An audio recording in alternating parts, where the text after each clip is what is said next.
And we're down we go, go, go, go, go. Oh, we're down we go, go, go, go, go. So we're down we go, go, go, go. Way down we go.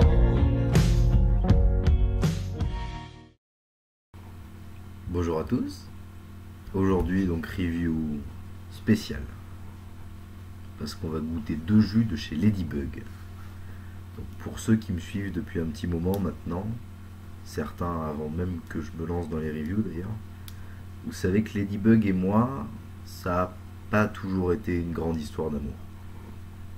Il y a eu deux gros accrochages. Le premier par rapport à un concours qu'ils avaient organisé chez Ladybug, puis par rapport à l'affaire Aéroma, le labo.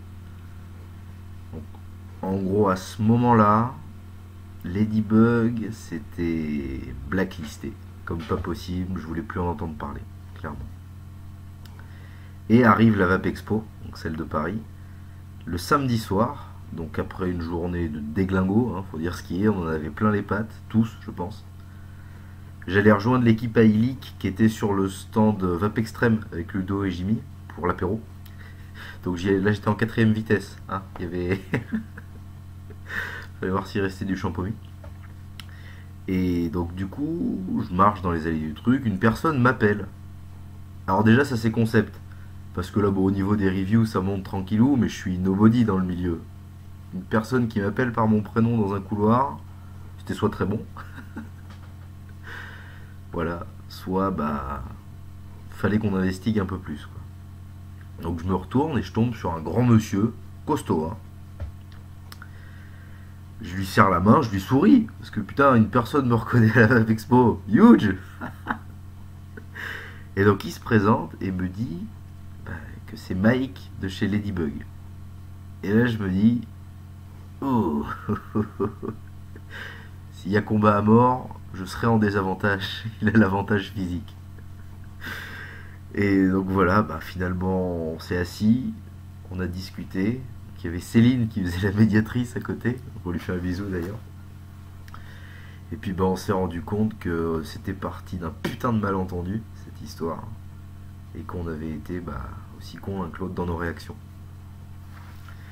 Donc, au final ça nous amène aujourd'hui à une review pour Ladybug. Alors j'ai vu à l'instant, après là, je viens de finir de l'écrire, Bruno Ocerro a posté une review du jus qu'on va tester maintenant il n'y a pas très longtemps. Donc c'est pas grave, c'est pas grave. Ça va faire la doublette, on pourra comparer les avis comme ça. Et donc on va goûter le Violetta, voilà, pour ceux qui ont vu sa review.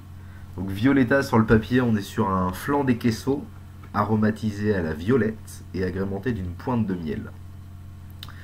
Donc de base, on sent que le mec, il s'est un peu fait chier au niveau de l'association des saveurs quand même, et de l'originalité du truc.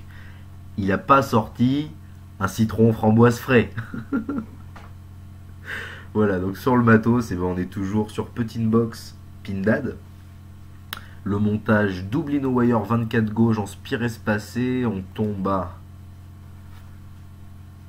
0,16 ohms. Et j'ai dû faire 5 spires en diamètre de 2,5 de chaque côté. Donc au niveau du Violetta, je me suis préparé une petite fiole de 50 ml. Donc je l'ai dosé à 20% dans de la VG. Et en taux, on doit être à 1 mg par millilitre de nicotine. On goûte. On va se refaire un plein. Alors ce petit Pindad, la putain de merde, ce que c'est pratique.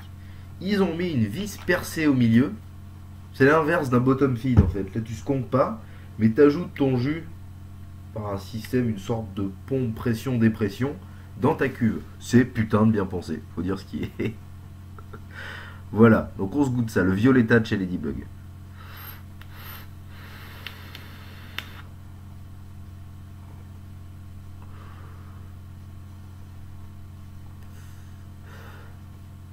Première note qu'on a en bouche, c'est clairement la violette. Mais c'est pas une violette plante, une violette fleur du coup. Ça a exactement le même goût. que les bonbons que je bouffais quand j'étais petit. Là, je revois encore la gueule du paquet, blanc et violet. Des petits bonbons à la violette, et ça a exactement le même goût. C'est dingue. Donc pas violette fleur, violette bonbon. Et puis après, du coup, on a ce flan des quesos qui est onctueux, qui est bien crémeux, mais pas écœurant. On aurait pu se dire que sur un flan, c'était bien gras, bien lourd. Pour un gourmand, il est assez light, ce liquide en fait. Et puis à la fin, cette petite pointe de miel là qui va bien, ça vient harmoniser le tout. Voilà, t'en as qui sucrent à coup d'additifs. Là non, on sent que Mike, il s'est brisé le cul et il s'est dit, je vais trouver la note qui va fignoler mon liquide et en faire une énorme tuerie. Cette note, c'était le miel du coup. Très bon. Je regrette pas. J'ai pas gâché de la base là pour le coup. Ça va être vapé. Et je sais que quand j'arriverai à la fin de la fiole, il y a moins que je retape dedans. Il y aura une commande passée à ce moment-là. Donc voilà, c'était une petite review aujourd'hui pour reprendre. Là, j'ai eu une bonne grosse session à la fac. D'habitude, j'ai pas ça là. C'est ajouté spécialement pour la review. C'est les effets spéciaux pour Halloween. Ouais, là j'en ai chié de ouf, donc j'ai pas sorti de vidéo cette semaine, ce sera la seule. Mais la semaine prochaine, vacances, donc là on va charbonner, on va envoyer de la grosse gamme. Et donc voilà, on fait un gros bisou du coup à Mike et à Céline. Prenez soin de vous. Petit teaser, j'ai vu ça passer sur Facebook il y a quelques jours. Le Liberty Deluxe. Donc ce sera une série limitée Ladybug de 400 fioles, disponible au format 50 ml Nico Boostable. Et en principe, ça devrait tomber à la fin de la période de Steep en décembre, début décembre. Voilà les cocos, n'hésitez pas à partager cette review si elle vous a plu, à vous abonner. C'est le meilleur moyen que vous avez si vous voulez me soutenir. Et puis je vous fais de gros bisous. Prenez soin de vous et bonne vape à tous.